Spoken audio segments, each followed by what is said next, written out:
There's a moment in public hearings when the room stops being about ideology and starts being about responsibility. Not who believes what, but who signed what, and who bears the risk when a decision goes wrong. That's what this exchange exposed. Not a culture war soundbite, but a basic question of custody, safety, and accountability inside a federal system most people never see until it fails. The names come later.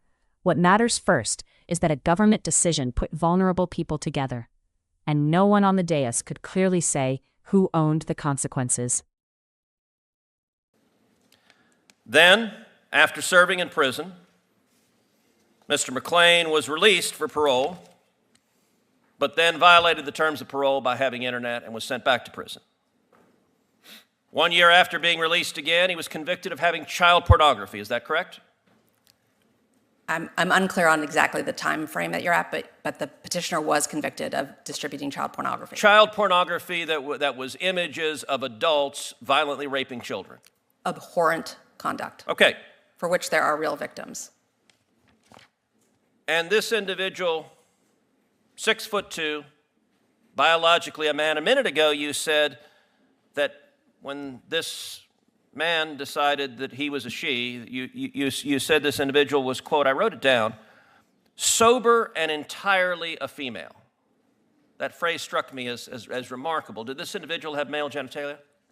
I think what I said, or at least what that is a verbatim quote, entirely a female. Sorry, what I meant to say was hormonally a female. Okay, but that's not entirely.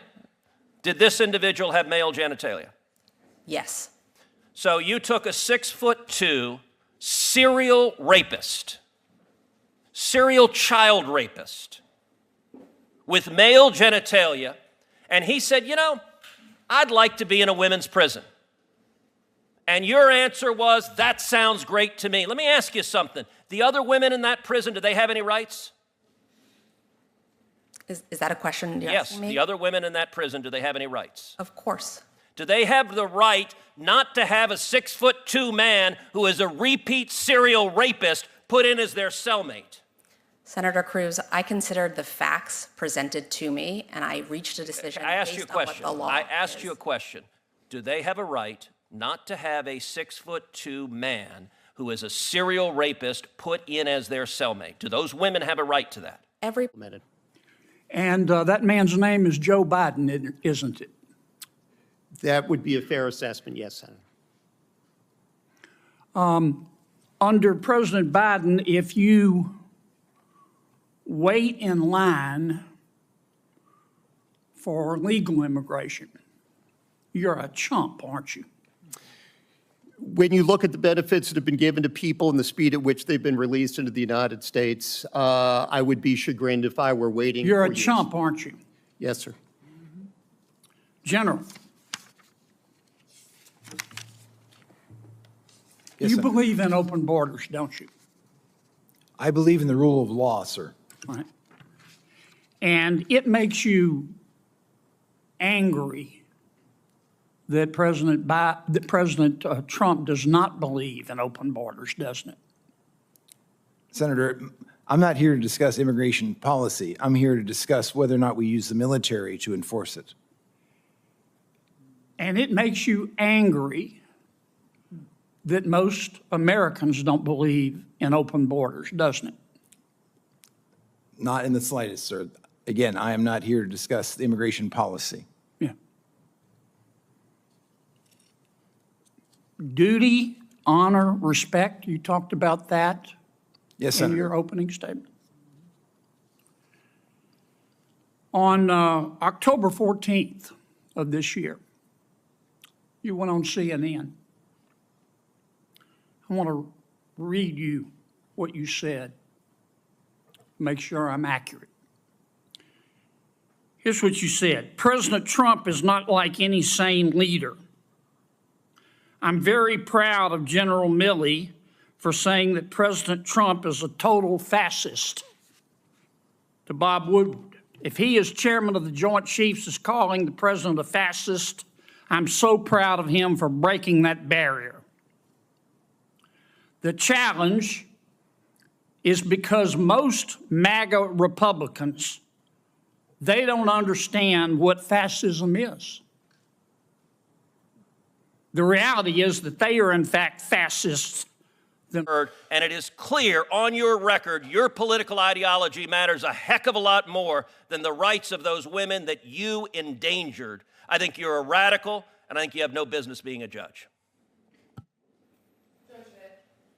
Judge Netburn, there was an opportunity during your exchange with Senator Cruz that you were attempting to offer a response relative to the conditions under which this petitioner was unsafe in the facilities in which she was being held. I'd like to offer you the opportunity to finish that response.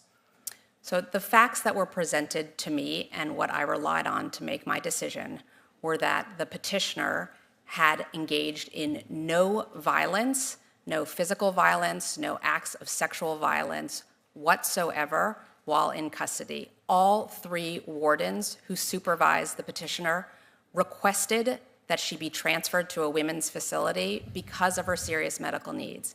In addition, the Bureau of Prisons' longtime medical provider testified at a 2-day hearing in my courtroom and recommended that the petitioner be transferred because of her serious medical needs. And the last thing I'll say is that the Transgender Executive Council, which is the body that makes decisions on behalf of transgender transfer requests within the Bureau of Prisons, never said that the petitioner could not be transferred, and never, ever said that she couldn't be transferred because of any risk of violence. What the Transgender Executive Council repeatedly said in denying the request was simply that she needed to maintain her hormone levels. That was the repeated justification for the denial of transfer. But the petitioner had reached full female hormone levels before even being incarcerated. At the time, the district judge in Indiana who sentenced the petitioner requested that she be placed in a women's facility. Her hormones were entirely female at that point, and so the decision by the Transgender Executive Council to deny the transfer request based on this idea that it was only because her hormones needed to be consistent and stabilized, I found was a pretext, but they never once said she cannot be transferred because of violence. It was always based on this idea that her hormones had to be. Thank you, Judge Netburn. Senator Judge Padilla. Netburn, that's Senator directly Padilla, contrary to what your Senator, you report all said. have That is had directly no. contrary. No. We're going to No, there is not. That is Memorable because of insults or labels. It's memorable because of a simple question that went unanswered. When systems reward rule-breaking and penalize compliance, people stop believing the system is neutral, or even real. That's not a left or right problem. It's a governance problem. And until accountability replaces abstraction, the gap between policy and public trust will keep widening, quietly, steadily, and at everyone's expense.